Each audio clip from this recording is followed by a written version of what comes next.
In this lesson, I want to invite you to detach yourself from a physical object. We will focus purely on the effects that we learned and on the color. I want you to do your own interpretation.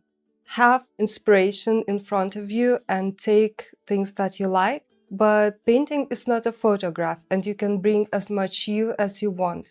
In my case, I'm going to use feathers for an inspiration, and I'm going to observe the patterns and the details that they have and that they like.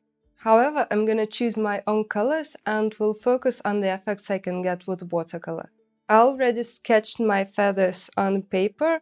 It's just so I know that they all fit in there, but I'm not too bothered about the sketching. I will just do everything as I go. First, I'm going to choose my color palette. I'm going to do very limited color palette for this one. I'll wait my paint to activate it.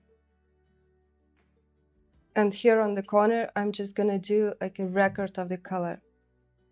So the first one is my young blue.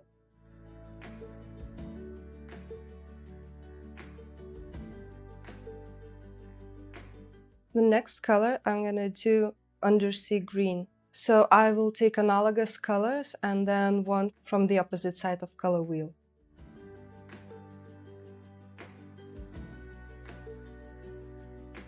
Now I'm going to take very dark indigo blue.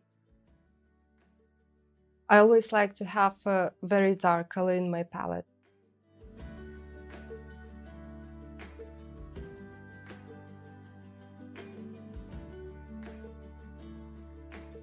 And then the next one, I will choose gold, so it will be from the opposite side of the palette. However, it will mix with the greens and with blues very well and will give me lots of shades of green.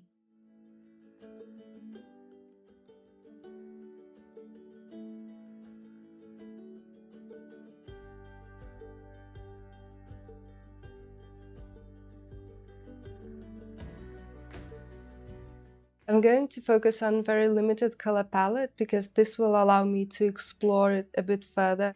And once you have constraints, it will push you creatively. Do all those explorations, and sometimes limit yourself can be a very good thing. So I'll just wet my paper so I can have wet on wet effect for the first feather. I'm going with a very light layer of water because I don't want it to dry slowly.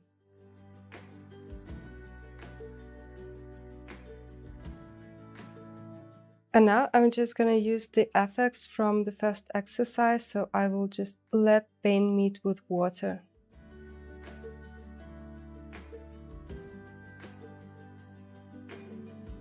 And just see it spread.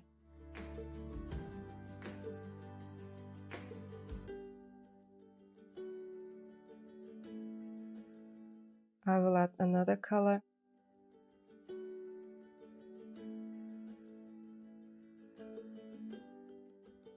And I will just let colors mix directly on the paper.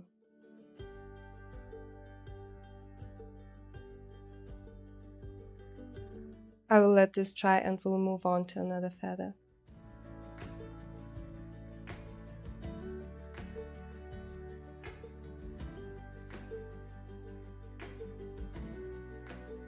I want to do this so two colors meet with water.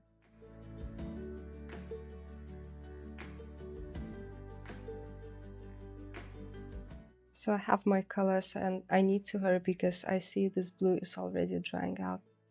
So I'll just re-wet it.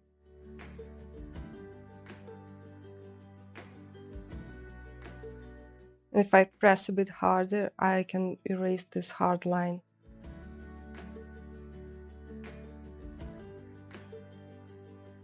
I will just let two colors meet.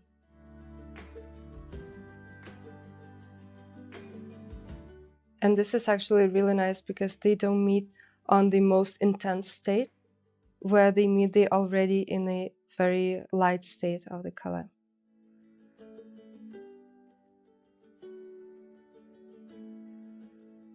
I can see on my feathers like a bit of stripes that I'm going to try to repeat.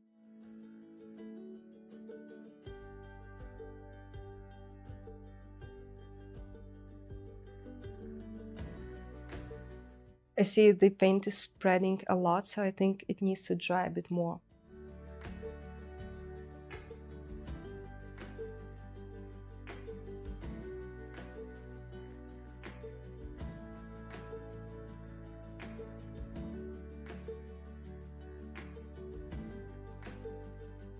For this one, I'll just let two colors meet without water, just mixed on the paper.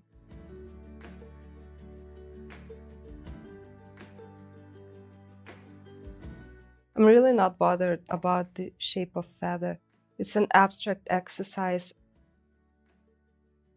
And I'm gonna use salt for this one because it's a dark color and it has potential to create very nice texture.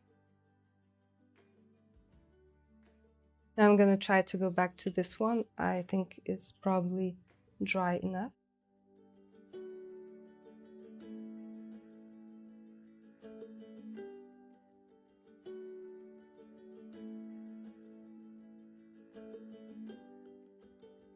I'm having a bit of a puddle here, but it's okay. I'm gonna see how it dries and it might be a very nice effect. Also, for one of the feathers, I want to use mask fluid because it has dots and I also want this effect in my feathers.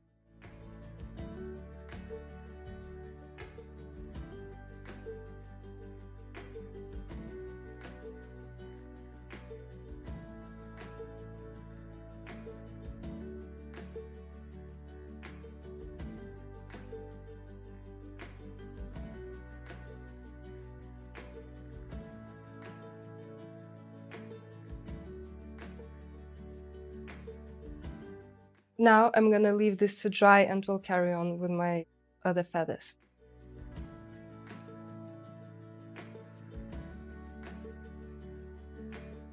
Now I want to see if I can grab a bit of color of this one. And I will just do light wash with the water.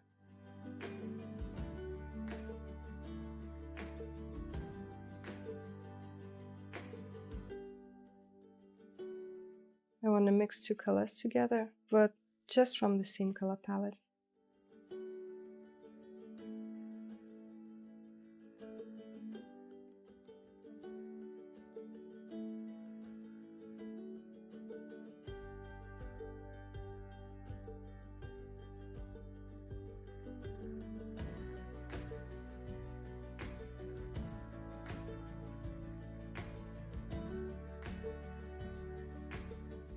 And now I'm gonna see what I can lift.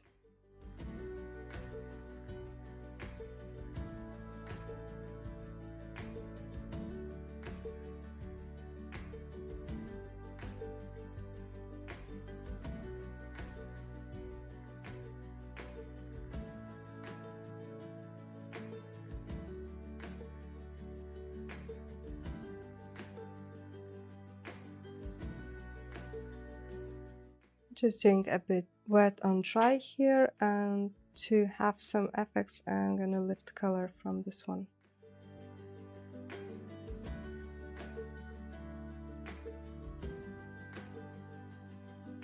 I'm gonna take my flat brush and we'll just draw the lines over the paint with a bit of water.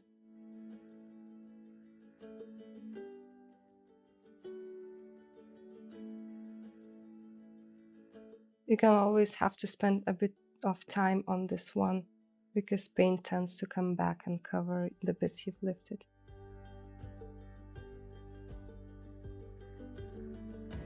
Now I'm gonna leave this to dry and we'll carry on with another layer once it's dry. So now that it's dry, I'm going to remove the salt.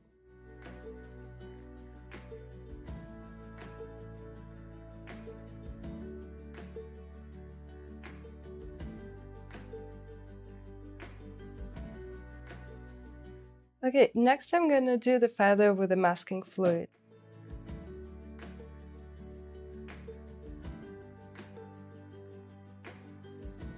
I'm just wetting my feather, and I really want to take advantage of masking fluid because it's gonna be different than if I just painted white dots on the watercolor, because the paint is gonna react that there's like an obstacle on the paper and will collect around masking fluid.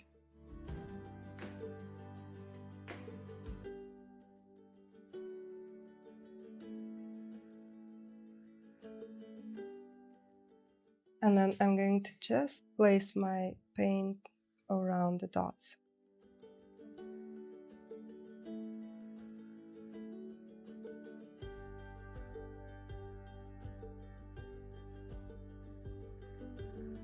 And I'll just add another color so it's not all the same.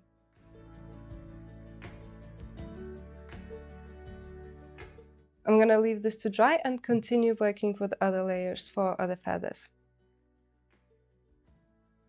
I really like how this one dried out because it has multiple layers of blooms, and I want to add a bit of texture by adding splashes. To add splashes, I'm gonna just grab my color, and it needs to be wet color, not dried.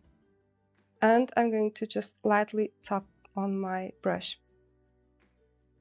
And you can also experiment with your splashes and different brushes, so different sizes of brushes and different shapes will leave different splashes, and in time you will see the ones that you like the best.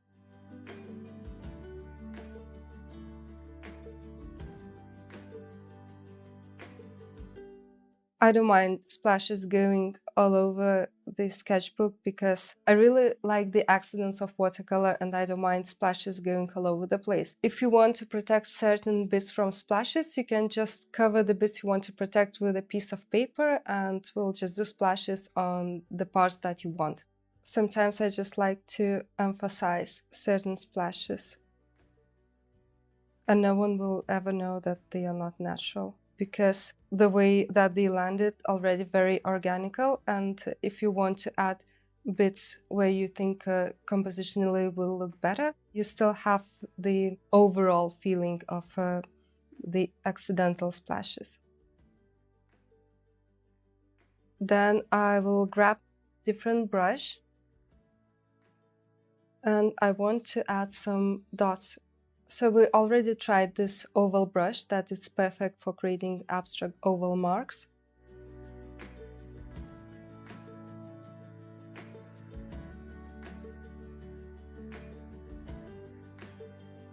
So on this feather, I already have some marks that were created wet on wet, and I'm gonna keep them. So I'll just go over the place where I think will benefit from having a bit of marks. Next, I will use watercolor pencil. I will draw marks on this feather. It's blue pencil on blue, so sometimes you just do subtle effects and they will be just enough.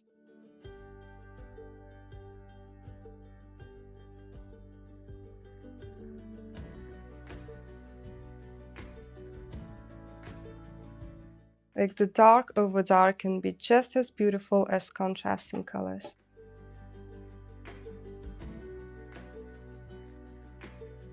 By the way, I use watercolor pencils and I'm not wetting them. However, they are a lot softer than normal pencils, and it's easier to draw with them on watercolor paper.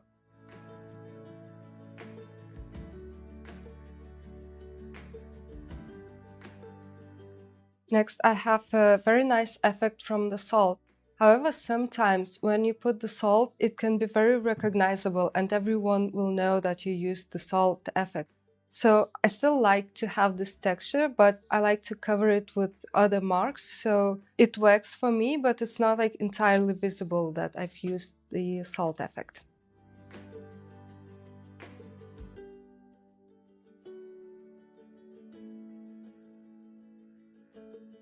And I'm just drawing my lines the way I want them.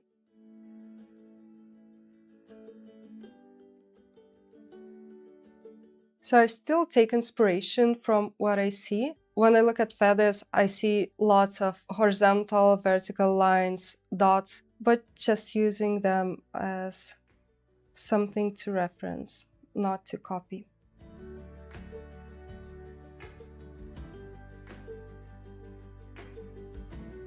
I'll just leave this to dry and we'll remove masking fluid. Okay. Okay, now that it's dry, I'm gonna take my hard eraser and just erase it.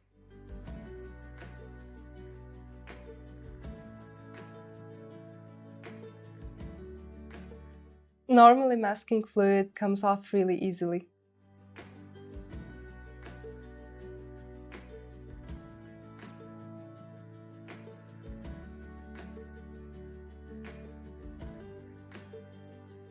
Okay, and now it's done. With masking fluid, we can see this effect where the paint was around the fluid, which wouldn't be possible if you just painted white dots. So it has certain advantages to use the fluid. I don't want to say that you always have to change colors. Sometimes you might as well love the colors that you see, and it doesn't make sense to changing them just for the sake of changing. However, I want you to practice this exercise so you feel liberated to make your own color choices. On the next lesson, we're gonna start working on our project by collecting ideas.